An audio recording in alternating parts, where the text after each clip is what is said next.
Good. Happy New Year, Bob. Happy New Year, Gareth. Good.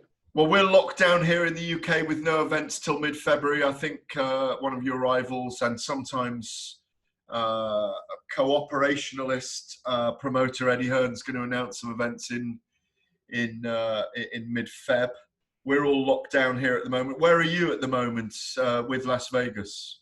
Well, we can still do events in Nevada with no spectators. In Texas, they allow for limited number of spectators. So we have planned two events, two good events in February with Joe Smith fighting the Russian Vaslov for the WBO light heavyweight title, and then a splendid fight, Burchell against Oscar Valdez for the 130-pound title. So again, we intentionally, knowing it's so hard to do these events without spectators. So in January, because there's all this football that keeps the networks busy, we're not doing any events. We're doing two in February, maybe one in March, one or two in April, and then we'll owe about 8 or 9 events for May, June, and July. We'll be doing 3 a month. What's COVID like in Las Vegas at the moment? Is it very virulent? Yeah, it is, because, people have not done the proper thing. They get impatient. We're social animals. And so as much as you talk about a lockdown, people want to see other people. And over Christmas, as over Thanksgiving, there were family gatherings, and the COVID spread.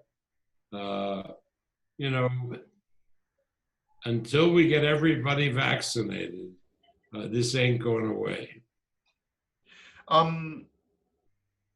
Just want to ask you a couple of other things before going on to kind of like major news, if you like. Did you watch the kid Ryan Garcia the other day? No, I didn't watch him. I read reports, and he apparently did pretty well.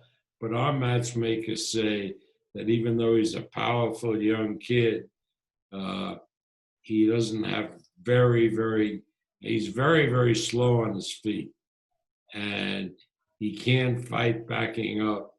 So, a really good, hard punching guy.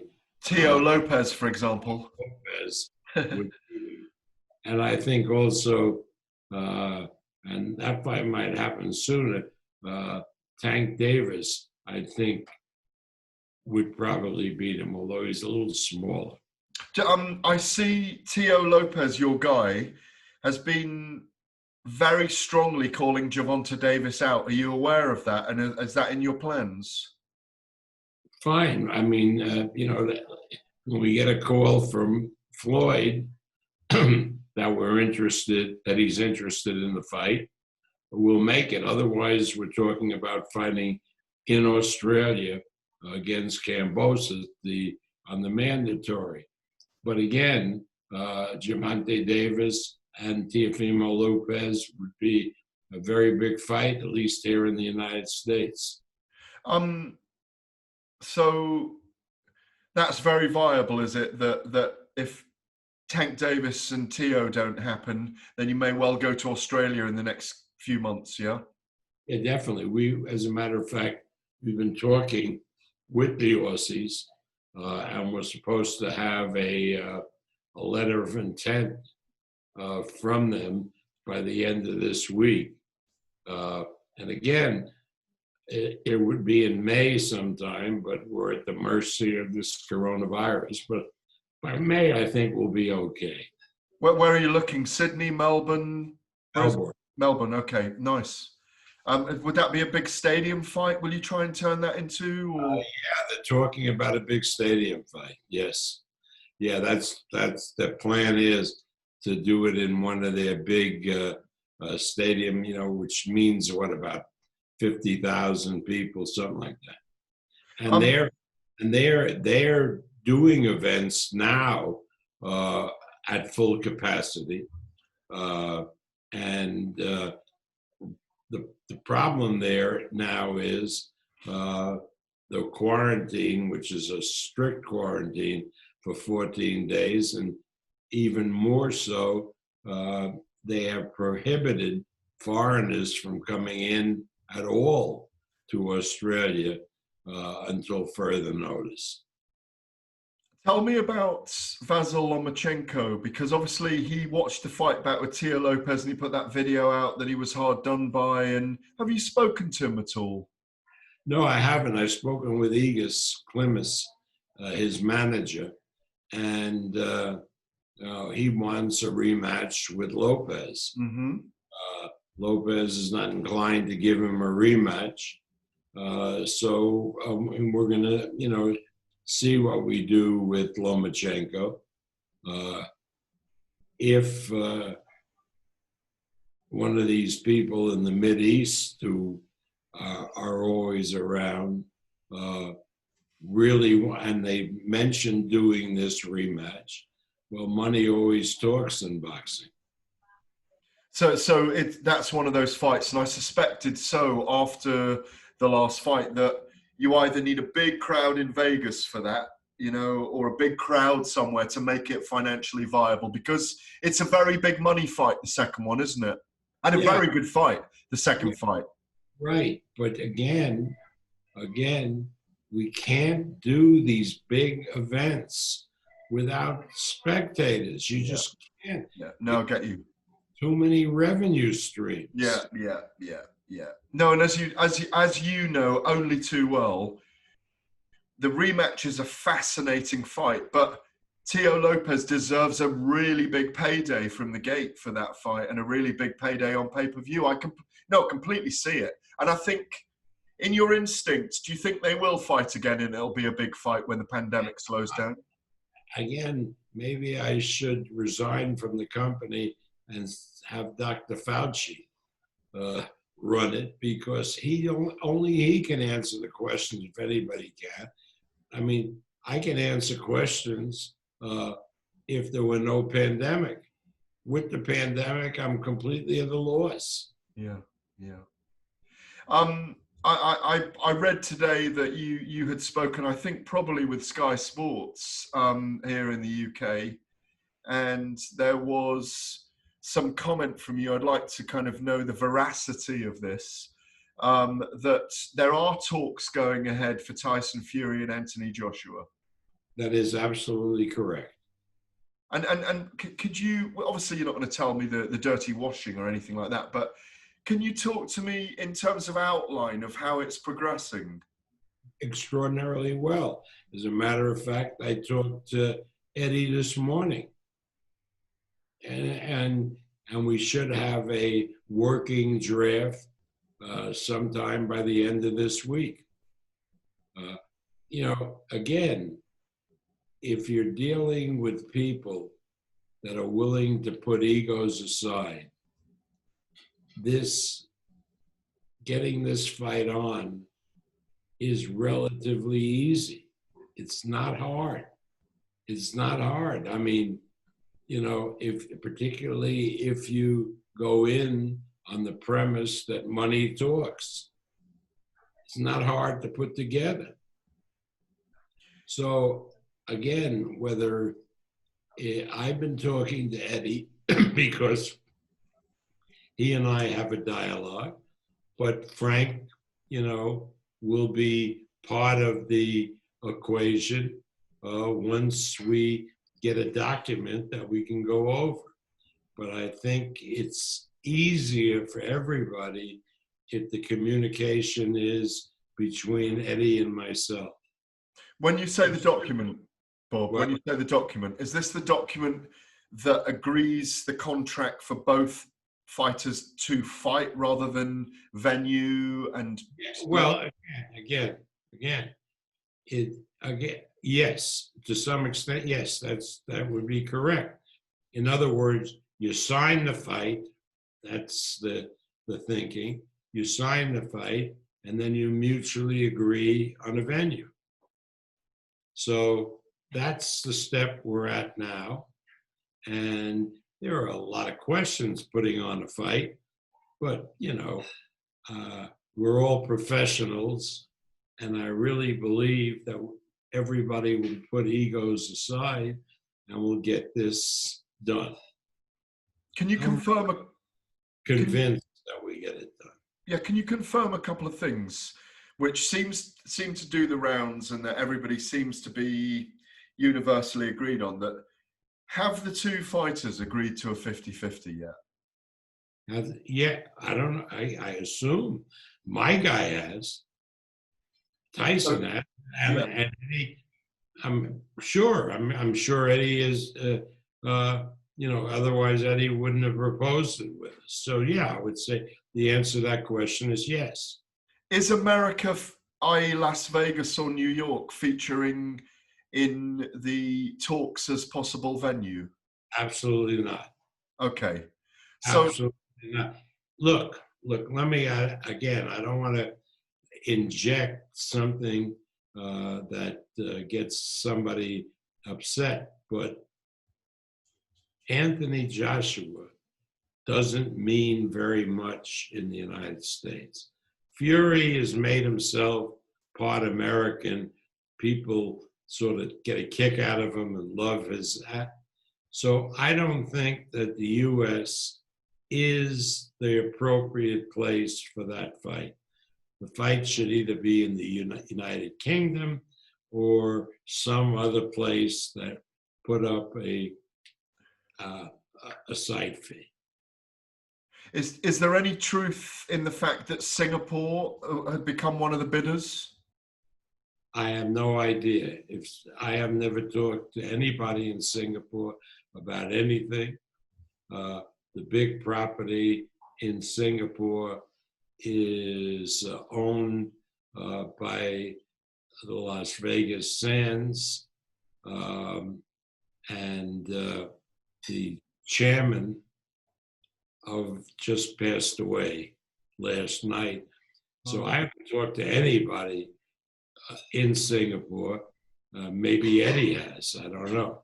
Well, but at the moment, given what's going on in the UK and how honestly this thing is out of control here at the moment, we're at the height of the worst of it at the moment. So, you could speak to chief medical officers here from the government or the Boxing Board of Control, and they cannot predict where we're going to be in May or June, for example. So this is clearly a Millennium Stadium Cardiff with 90,000 or Wembley Stadium London and 100,000. It's that big a fight, isn't it? It's the biggest fight that Britain's ever seen. So, and certainly between two Brits ever. As big as the days of going back to you with Henry Cooper and Muhammad Ali, and enormous. Just enormous. Not even a question. Yeah.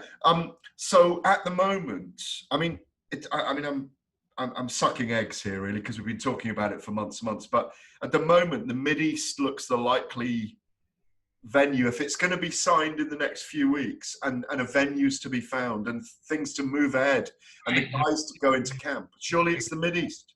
15 to 20,000 spectators, and if you did it in the Mideast, let's say you were talking about maybe 10,000 people coming in, you'd require them maybe to have a test before, a test when they arrive, or even better, a certificate of the 2 vaccinations.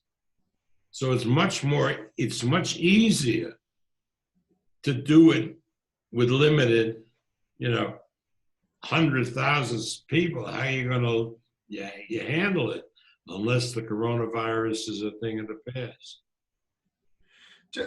There's also been stories in the last few days, and sometimes it's about jockeying for money or position, that Alexander Usyk may not be willing to step aside ref mandatory. I don't know why, because this is This is an undisputed title. So why shouldn't they just keep the belts and let them split afterwards? Let the belts split afterwards.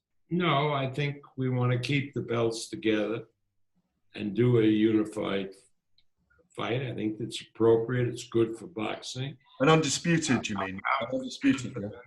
I'm confident that that'll happen. I don't want to go into details, but I'm confident that that's going to happen, at least for the first fight. So do you as you said, you're hopeful by the end of the month that a contract will be signed by the two men and all those agreements are in place? Well before, we're just in the beginning of January. I really hope that within 3 days of the Joe Biden presidency, the fight will be signed off by everybody. So that's how we'll remember it.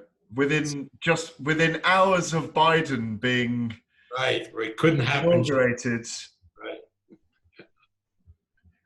And I don't know if there's any other business, but you look very well. You haven't had it, presumably. Thank God, no. No, I haven't had it. You know, with hopefully, I think maybe as early as the end of this week or the beginning of next week, I'll get the first shot. Are you down? Are you down for it then? Have you got your appointment? Yeah, because hey, I'm one of the prime people. You're one of the oldest in America. You're probably in the thousand oldest in America. So you definitely get it, no? Absolutely. Yeah. Is that one of the advantages of old age? 4 years. Yeah. Absolutely. Is there anything else from the talks at the moment? I mean, what's Tyson? I mean, I caught up with him just briefly on texts the other day, and hoping to speak to him in a few days. But what have you had a chat with Tyson in the last month? Yeah, a number of times, as a matter of fact. I enjoy talking to him. He's delightful on the telephone. He even called me up on my birthday to wish me happy birthday. And then we had a nice talk last weekend about where we are and where we.